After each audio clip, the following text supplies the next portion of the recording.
How would you define the current strategy priorities of your research program?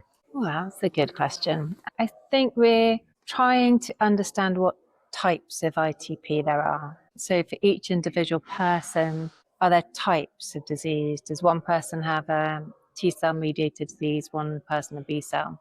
So it's trying to work out what disease that individual person has so that we can eventually stratify treatment. It's deciding what's causing the disease. So how can we then tailor that treatment based on that? What are the most pressing unanswered questions in ITP today? So first of all, as a diagnosis, we Yep. don't have a diagnostic test.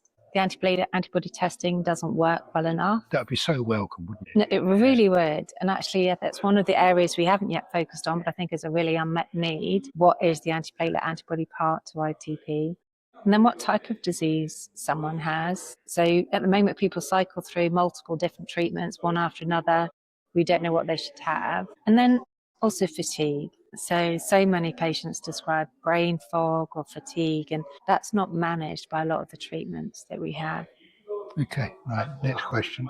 How is your work expanding beyond ITP and into related autoimmune septicemias? It's a really good question too. So the real unmet need is autoimmune hemolytic anemias, and that's less common than ITP. I think it's about 100 times less common given how many patients we see. But they have very few treatments. There's no licensed treatments for them. But fortunately, lots of the new treatments for ITP are also relevant for them. So we're doing clinical trials in that area now. It's a huge unmet need.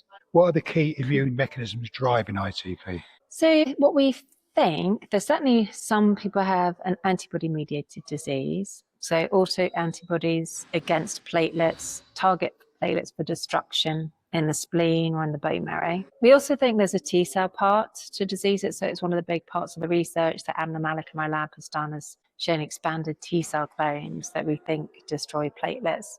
And they're particularly prevalent in the people who don't respond to things like rituximab.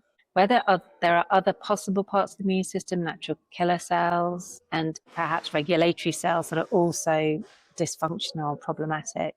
And one of the other pieces of work we've looked at is looking at DNA and identifying that people with an inherited form of an immunodeficiency state, some of them get ITP, and some of that's in a regulatory pathway, and some of it's in an effector kind of pathway. So there are definitely more than one causes of ITP. Okay. How do B-cell and T-cell dysfunction contribute across patient groups? And that is a very big question. So it's one of the questions we're trying to look at. So one of the research projects that we presented at the American Society of Haematology last year, so Alicia Al presented that, we look at the types of B cells people have, the types of T cells people have, and see if we can predict who's going to respond to B-cell directed therapies such as rituximab.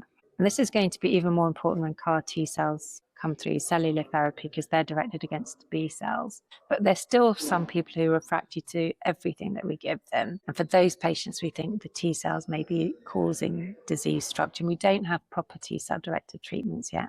Okay. Is there evidence of distinct biological subtypes within ITP? There's definitely distinct biological subtypes. And I think it's what we're beginning to see in the approach that we have for ITP, looking at all the B cells, T cells, different cell types, so definitely different types. It's how we cluster them and see if we can say this is one type, this is type 1, type 2 or something like that. So we need to do a better job of that. We're trying that.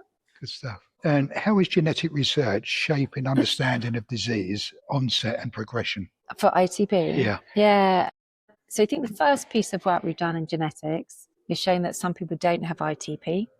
So actually some people might have genetic thrombocytopenia, so they don't produce enough platelets, and that's really important. And there are clinical genetic tests we can do for that, and lots of people through the country are doing that kind of test. And that's not people with slightly higher platelet counts or perhaps a family history of thrombocytopenia. The second piece of work we've done is to show that for a few people, much less than 5%, they have a genetic change that gives them an immunodeficiency. That means their immune system isn't working well enough.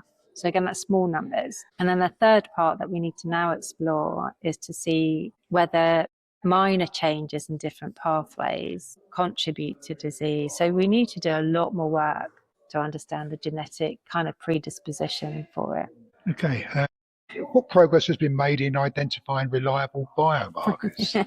Yeah, so that's a big piece of work we're trying to do now. It's not easy. So what we do is we look at the type of cells that you've got, so the B cells, T cells, platelets, and we can look at what they look like on the surface. We can look like what they look like on an imaging system as well. So we're not there yet, but we're making progress in understanding different types of things. But we need probably big clinical trials to show that too. So they're not yet any close to clinical use. Definitely not for clinical use at the moment, but it's what we are aiming to do. Okay. We talked about, personalised treatment for ITP. How close are we, do you think, to personalised treatment for ITP? So I think we're quite far from that at the moment. Yeah. But I feel like with all of these things, sometimes there's just a shift change you need to do. So we're all working in a similar field and across all sorts of autoimmune conditions. So we can borrow from other people. What have they done? What have they looked at? Are there different sort of ways we can approach things? So I think we're making more progress than we have in a long time.